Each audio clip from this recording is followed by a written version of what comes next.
오늘 본문 에스겔 3장 16절로 21절 말씀까지 이 말씀을 보았습니다. 특히 우리 성경을 보게 되면 우리 16절로 마지막 절까지에 있는 이 모든 말씀 속에서 우리가 여기서 주의 깊게 봐야 할 하나님의 말씀은 하나님께서 이스라엘의 파수꾼으로 에스겔을 세우셨다라고 하는 이 말씀입니다. 그러면서 뭐라고 말씀을 합니까? 우리가 17절에 있는 18절에 있는 이 말씀을 보면 하나님은 에스겔에게 내가 너를 파수꾼으로 이스라엘의 파수꾼으로 세웠다. 너는 내 입의 말을 듣고 나를 대신하여 그들을 깨우쳐라 하시면서 내가 악인에게 말하기를 너는 꼭 죽으리라 할 때에 내가 깨우치지 아니하거나 말로 악인에게 일러서 그의 악한 길을 떠나 생명을 구원하게 하지 아니하면 그 악인은 그의 죄악 중에서 죽으려니와 내가 그의 핏값을 내 손에서 찾을 것이다. 20절에도 똑같은 말씀을 하시지요. 의인이 그의 공의에서 돌이켜 악을 행할 때에는 이미 행한 그의 공의는 기억할 바 아니라 내가 그 앞에 거치는 것을 두면 그가 죽을지니 이는 내가 그를 깨우치지 않음이니라. 그는 그의 죄 중에서 죽으려니와 그의 핏값은 내가 내 손에서 찾으리라. 이렇게 하나님은 에스겔에게 말씀을 하십니다. 이 말씀을 우리가 다시 한번 본다면 무슨 말이겠습니까?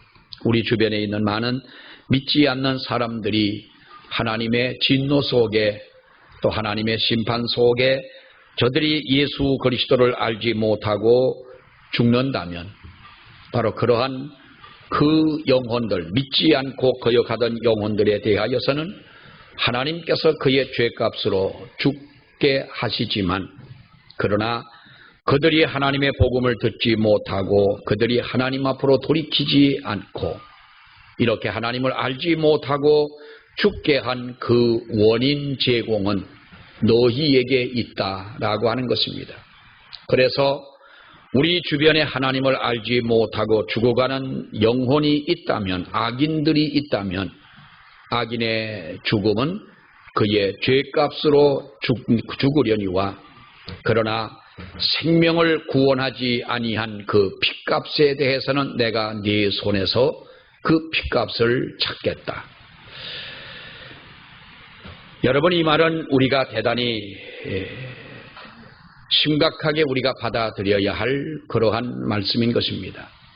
하나님은 그러면서 에스겔을 뭐라고 말씀합니까? 내가 이스라엘의 파수꾼으로 너를 세웠노라 하는 것입니다. 하나님께서 저와 여러분을 파수꾼으로 세우셨다면 우리에게도 똑같은 이 말씀을 적용해서 하나님은 그렇게 말씀을 하신 겁니다. 우리 주변에 악인들이 하나님 앞에 회개하지 못하고 죽는다면 악인은 자기의 죄값으로 죽으려니와 내가 그의 핏값을 내 손에서 도로 찾으리라.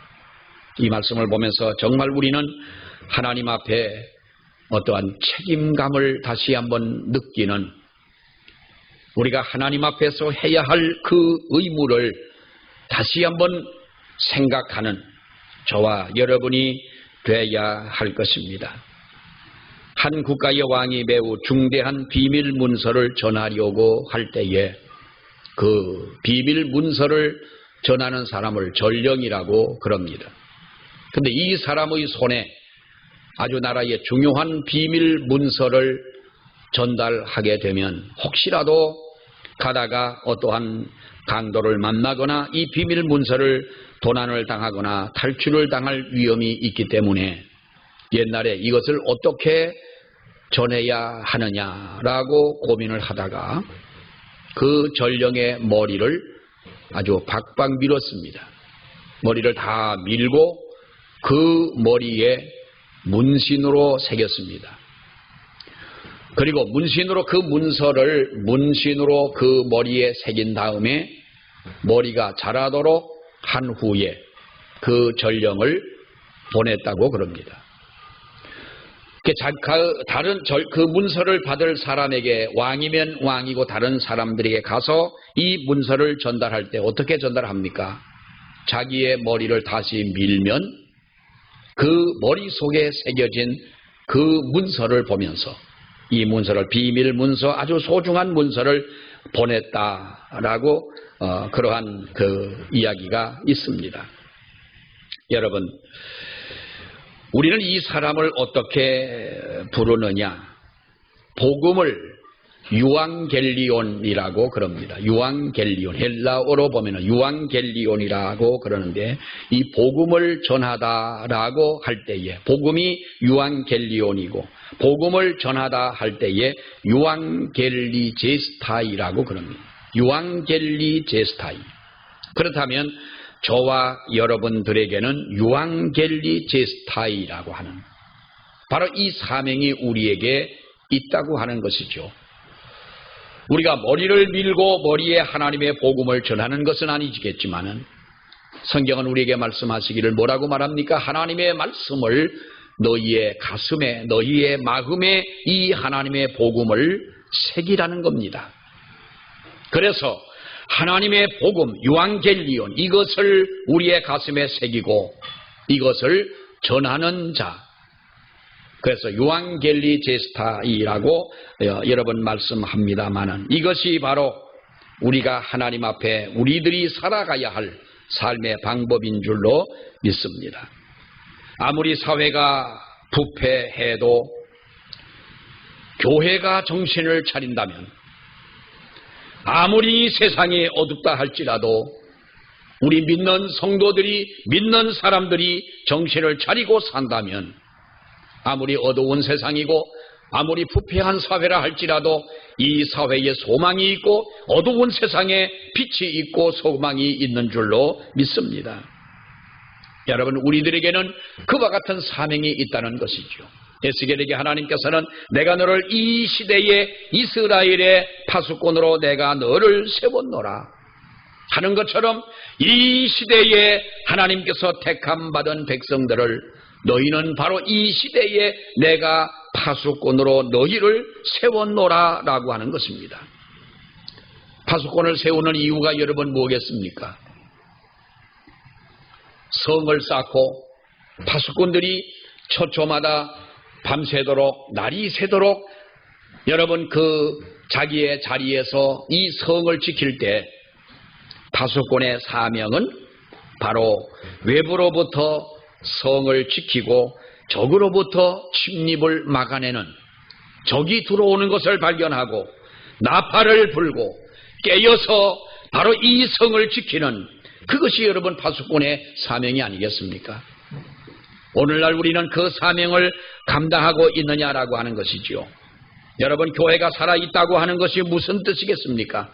이 세상을 향하여 우리는 깨우치는 파수꾼의 사명을 다하는 교회가 되어야 하는 것이고, 이 사명을 다하지 못하는 교회는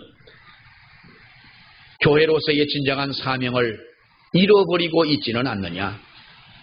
우리 믿는 성도가 깨어서 하나님 앞에 이 사명을 다하고 있다면 우리는 살아있는 믿음의 사람이라고 말할 수가 있겠지만은, 하나님 앞에 이 사명을 다하지 못한다면 여러분, 하나님은 뭐라고 말씀하시겠습니까?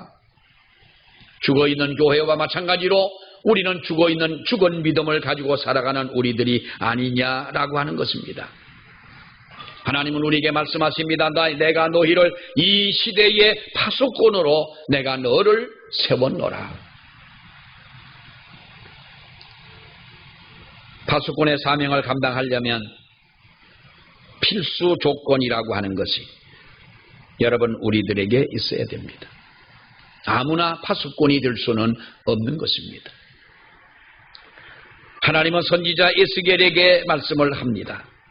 인자야, 내가 너를 이스라엘 족속의 파수꾼으로 세웠으니 내 입의 말을 듣고 나를 대신하여 그들을 깨우쳐라.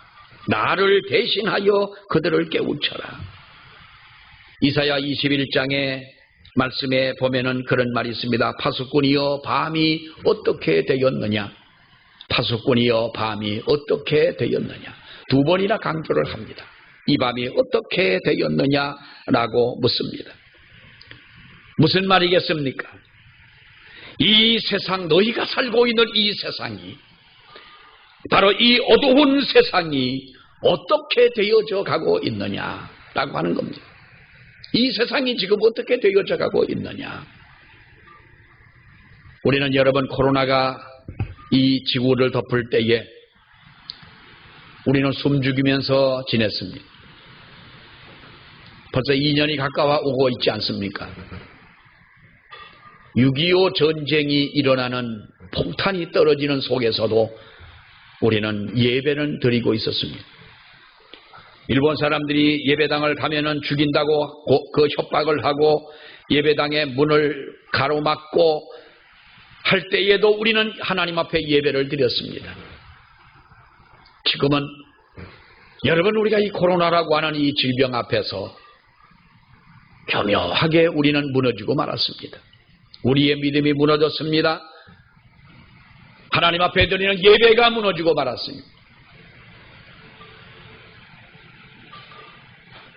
하나님 앞에 나와야 된다고 하는 거룩한 주일의 성수주의라는 이 여러분, 우리 가장 기본적인 신앙의 이 문제마저도 어떻게 됐습니까?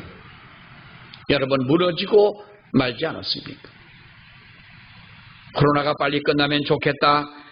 물론 모든 사람들의 바람입니다. 저도 그렇고 여러분도 그럴 것입니다. 그러면 여러분, 그 후에는 우리에게 어떠한 일이 기다리고 있을까요?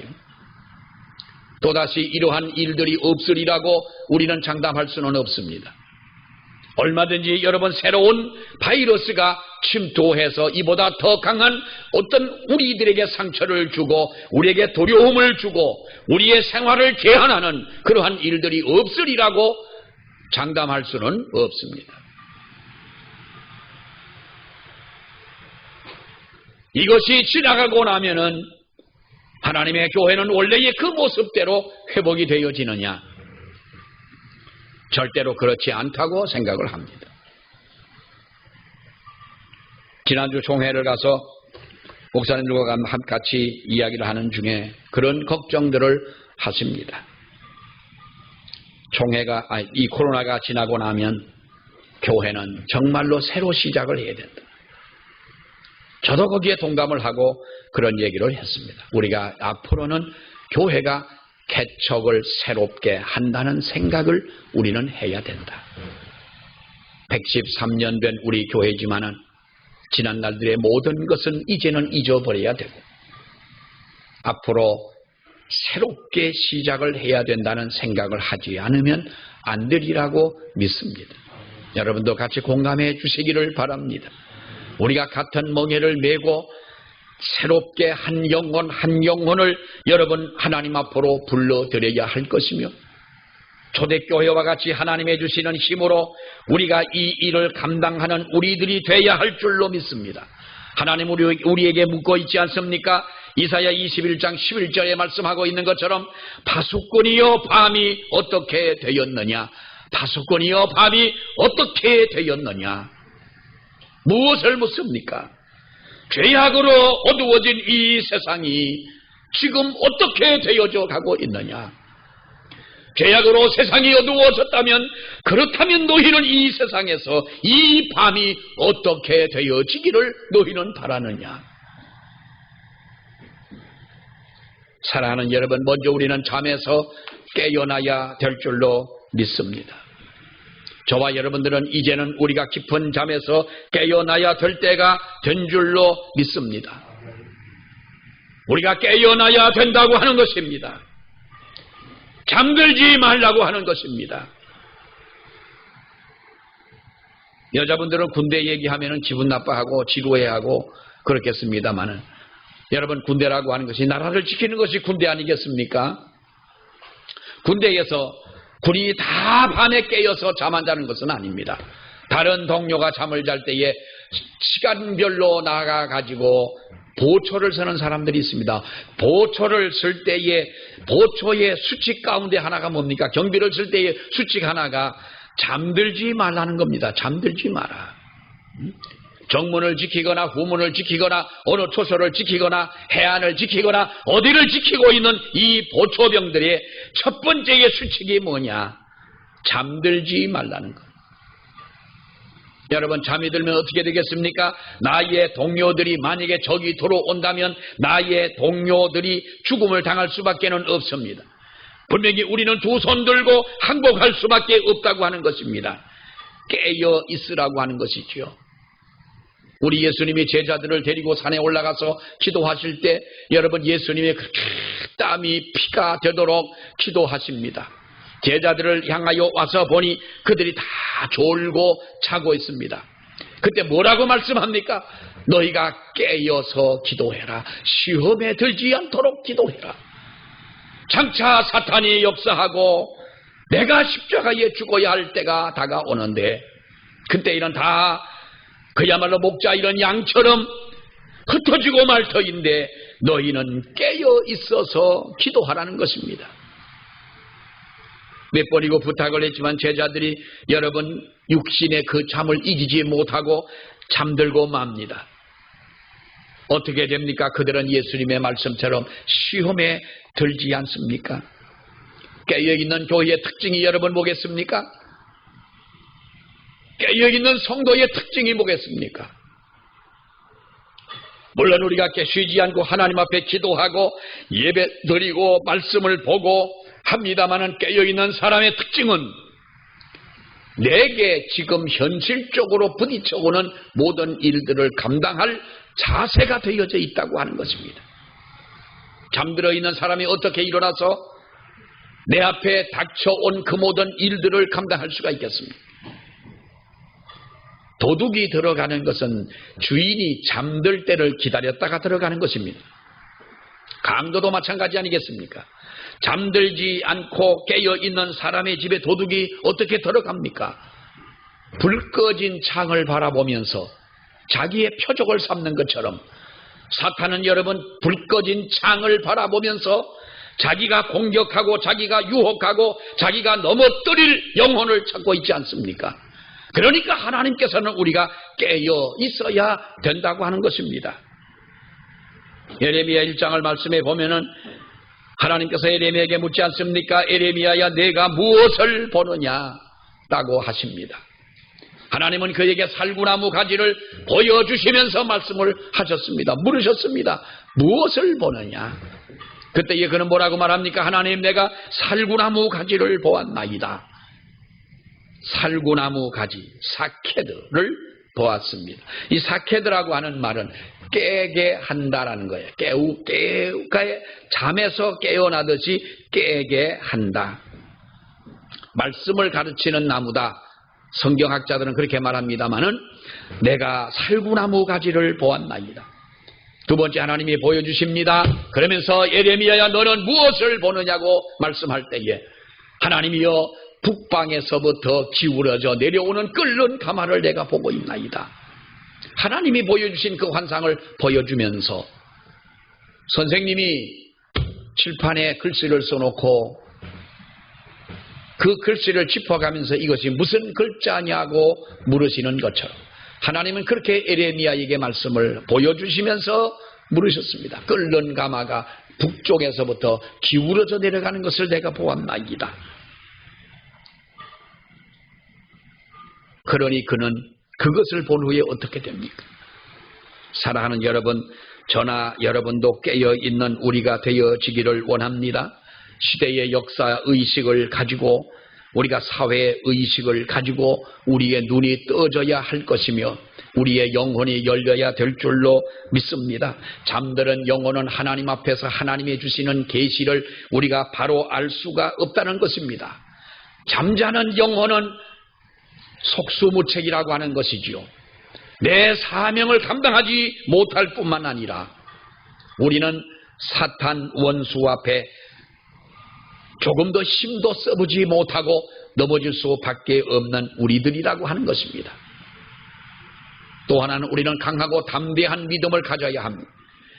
에스겔 3장 14절에 있는 말씀부터 보면은 에스겔이 깨우쳐야 할 이스라엘 백성들의 영적인 상태를 4절에 있는 말씀부터 보면은 말씀하고 있습니다. 당시에 이스라엘이 얼마나 강팍했으면, 여러분 우리가 3장 5절 말씀을 한번 보세요. 3장 5절의 말씀에 뭐라고 말합니까? 너를 언어가 다르거나 말이 어려운 백성에게 보내는 것이 아니요 이스라엘 족속에게 보내는 것이라. 너를 언어가 다르거나 말이 어려워 내가 그들의 말을 알아듣지 못할 나라들에게 보내는 것이 아니니라. 내가 너를 그들에게 보냈다면 그들은 정녕 내 말을 들었으리라 라고 말씀을 합니다.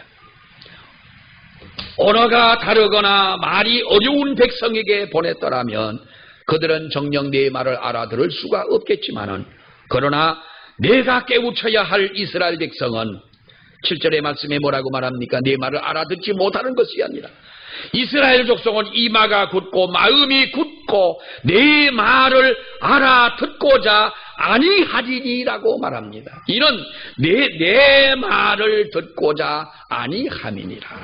내 말을 듣지 않는 것은 내 말을 듣지 않는 것이라는 거예요.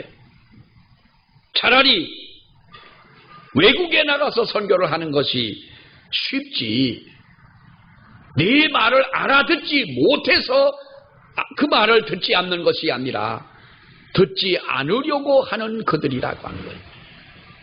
같은 동족, 어쩌면 같은 가족, 여러분 우리가 그들에게 하나님의 복음을 전하는 것은 더 어려운 일이 아닐 수가 없습니다. 내 자녀들 내가 낳았습니다. 그러나 그것을 내 마음대로 합니까?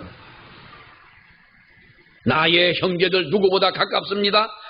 그러나 그들을 내 마음대로 할 수가 있느냐 하는 것입니다.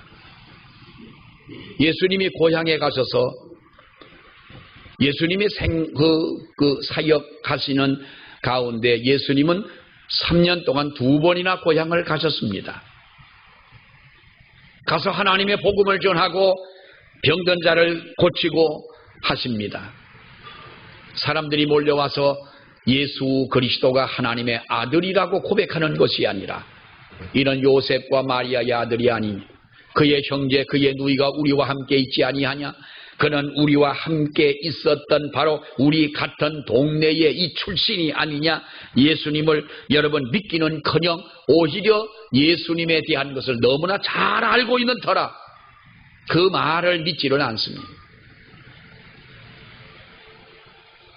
우리도 하나님의 복음을 전하는 가운데 우리 자녀들 인도하기가 어렵습니다.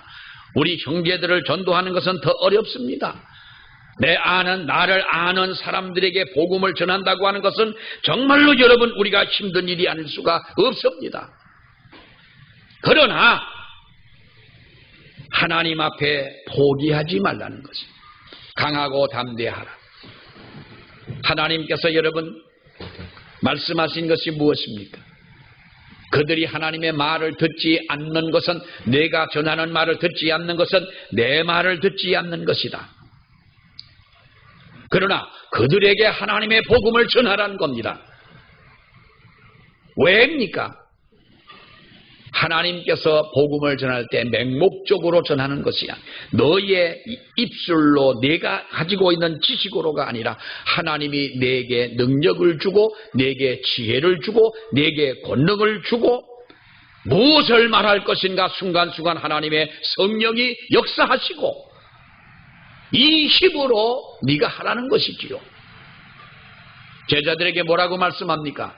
전대도 준비하지 마라. 두벌로또 준비하지 마라. 무엇을 말할 것인가도 너희는 준비하지 마라. 하나님의 성령이 그때에 필요한 것을 주시는 그것을 가지고 이것을 전해라. 여러분 믿음은 우리가 강하고 담대한 믿음을 가져야 됩니다. 어떤 사람이 담대합니까? 누가 담대한 믿음을 가질 수가 있는 겁니까? 담대한 믿음은요, 하나님이 나와 함께 하신다는 확신이 나를 강하게 하고 나를 담대하게 하는 줄로 믿습니다.